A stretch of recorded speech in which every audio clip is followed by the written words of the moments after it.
This is a pretty interesting post from Nee. So there was a new Tekken patch. Tekken fans, as always, in the gutter. They're just not happy. I feel for you. I don't know what's going on, but none of them seem happy. I'm so sorry / happy that happened for you. I didn't read all that, but I know that Brian got nerfed, and this is a very funny tweet. Yeah, calling it X, definitely a cop move, but the rest of that, I think he brings up a very good point. And he says, when people shout for nerfs to certain characters, it actually ends up happening. Even when others were voicing their opinions, I stayed quiet, but after seeing the latest balance patch notes, I was disappointed. So from now on, I'll speak up more often to you. Please nerf Nina. In Season 2, she's much better than Brian.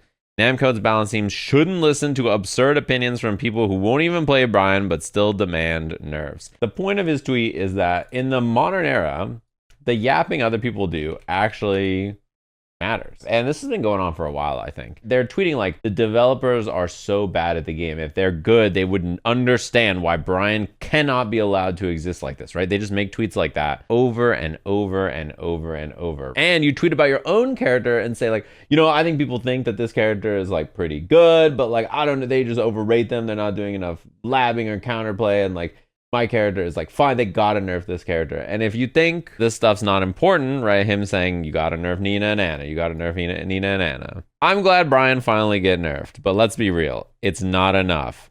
His wall carry into wall combo is still insane, his installs are overloaded, and taunt needs to be toned down, hoping for more balance in the next patch. Upside down smile emoji. They can tell you whatever you want, Brian is 100% top 3 and needs serious gutting. People who played Anna and Nina are calling Brian OP, they can't prove it, they choose politics over proving themselves.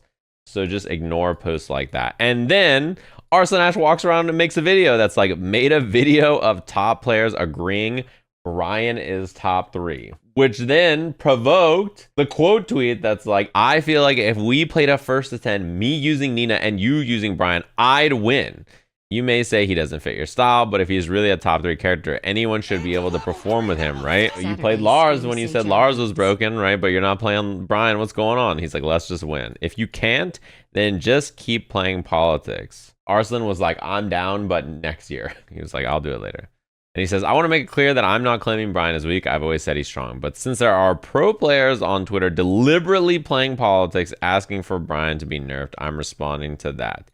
The intention behind it is just too obvious and deliberate. This is like not disputable, I think. Every single game has people doing this, man. People just go on social media and are like, this character in this game that I'm playing needs to go, and like try to rally people behind the ideas of nerfing all the stuff that they don't want to be really good. This is like very, very, very common in like every game. And I don't think there's an inherent problem with like sharing your opinion about some character being really good.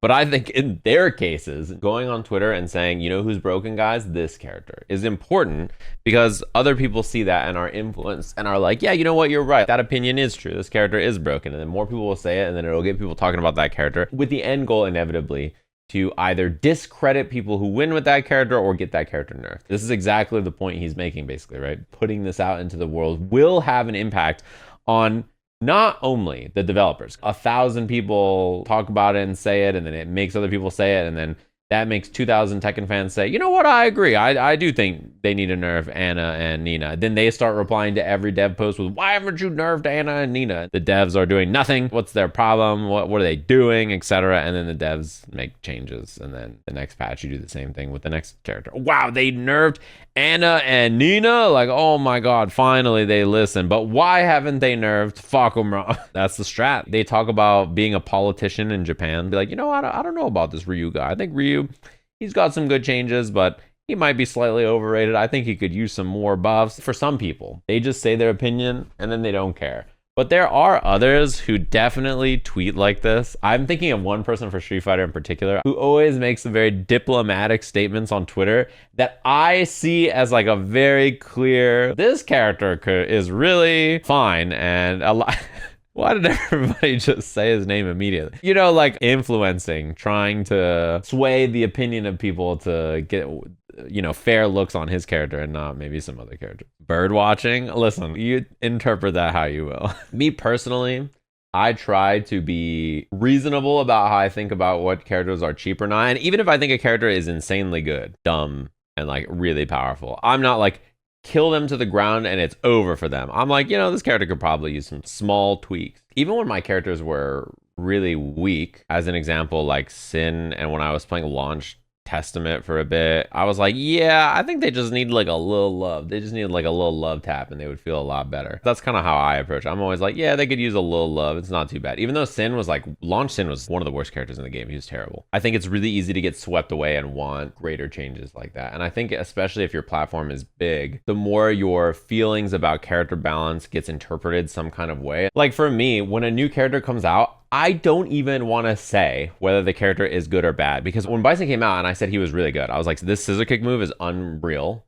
And this Bison character is extremely good. Like, I think he's probably top 5. That was like my immediate reaction. That got people mad, actually. A lot of people were very upset and said that like I oversold how good Bison scissor kick was. And then the first impression from Mai, as an example, for a lot of people was not very strong. Most people thought Mai was not very good in Street Fighter as a first impression. And then it turns out she was like insane. So whether you're right or whether you're wrong, people will be mad at you for your opinion anyway. So now I'm just like, I say the most generic thing. My impression of Elena is not high. Everybody asked me for the first 2 weeks and I could say like, I don't know. I think she's just okay. Like she's all right. Like I think she's fine. I think Elena is like pretty whack actually. I don't think she's very good. But I spent 2 weeks going, yeah, I think she's okay. Because if I say she's too strong or too weak, then people are gonna vomit everywhere and then mob in the streets. You gotta be careful about it. As an example, I made a video about throw loops that's like 2.5 years old. Obviously, people distill your arguments down to like the weakest they can make them and then try to argue with that. But everybody's opinions, or in my opinions too, about the game and like how the game works has changed dramatically since Street Fighter 6 came out, right? And people still quote that video 2.5 years ago or whatever and be like, this is all he's ever said about throws ever. Like you're arguing with a 2.5-year-old opinion about the game. What did you think about Street Fighter 6? What was your knowledge about the game and how it worked 2.5 years ago? And like how much of the video do you even remember? You're just arguing with the shadow of a video. If they remove throw loops from Street Fighter 6, like I don't even care. I played Street Fighter 5 when it had throw loops and then they removed throw loops and I kept playing Street Fighter 5. Like it doesn't matter to me. They would have to make changes to other parts of the game to make it work if they removed it anyway. So like the game will change. I don't care, man. My thoughts and opinions about it is mostly like, this is why I think they have it. I think this is why the game is built this way and like constructed with this in mind. And it's the same reason why, as an example, I've spent a decent amount of time talking about how I'm excited for Marvel Tokon and 2XKO, right? People get mad at you for being excited about stuff that you're interested in. But the stuff that I'm not really that interested in, I don't really talk about that much. So you may be like, every time I tune into Sajam, he's just talking about stuff he likes all the time. He's just like a shill. But it's because the stuff I don't like, I just don't talk about. Like I haven't made videos about the gameplay or like my feelings about Fatal Fury as an example, right? Which is a game that I personally, I think it's cool, but it's not really like a game that I like the gameplay of. Even though I think we could make an interesting video about Fatal Fury that's like not a rip necessarily, it's just like these are the things that I personally don't like about the design, why maybe people bounced off of it, or why like the top level play looks like how it looks. There are things about the gameplay that were like pretty immediate to me that I was like, I think the game will be like this later on, and I don't think that's interesting for me. So I don't think I'll play it long term. Why is there 6 people playing Billy Kane? What's the main offense look like? And how powerful is it? These are questions that the more you dig, the more you'll get closer to my thoughts. And I won't elaborate on that because I was like, if I say anything bad about the game, they're going to be mad at me. And like, it's going to make the game look worse. So instead of just creating this negative bomb of just everybody being mad, like, why don't we just not even talk about it? We don't even have to get in there. Why even start that? Then other people who don't even have any stake in the game could use what I say about the gameplay to like justify their complaints. Instead, I'm like, let me just make videos about the stuff I like. I don't think you should water down your opinions because of annoying people. It's not necessarily watering down. It's just don't tell them to people to use as ammunition to fight you with. Because if I say a character is good or bad, then people will fucking start screaming at me. If I just say, I'm not sure, like we'll find out, then they will not speak to me anymore, which is great. If I have to choose which one to do, I will just not give them an opinion so that they just leave me alone. Could you even make a rage tweet demanding buffs for Elena? I wake up in this godforsaken universe with no low confirms, target combos that whiff on crouch. Like I just type up an angry message. Yeah. I mean, I could. Her biggest strength, though, is that no one knows what she does. I think she will always be a character that you can win through sheer inexperience. Almost every time I fight people with Elena, I can tell that they have no clue what my character is doing at all. Yeah, was that a special move? Everybody plays against her. They're like, she's just kicking. I don't get it. When I fight Elena too, and they whiff crouching medium kick, heavy kick, target combo on me, I just hit a heavy and she just fucking dies. But then other people, like, I whiff it and then they just don't know what to do and then nothing happens and I'm like, But yeah, I do think this is a whole part of the modern era. With people being able to spread their words far and wide, you can definitely influence people. And then there's just an army of people who are saying, Nina and Anna need further nerfs because Nee said it. And then because Nee said it, I gotta say it. And then because I'm saying it, the devs got to hear it. And because a million people are telling the devs this, eventually they just nerf Nina and Anna, right? And this is the same reason that this guy pulls up on Twitter saying this. There's a plan here, you know? Like, come on. 4:22 a.m. July 8th. When is this? 9:42 p.m. July 7th. 11 hours later, bro wakes up and is like, that's it. I'm making this tweet. It's like when you hang out with two people who are mad at each other and it's like,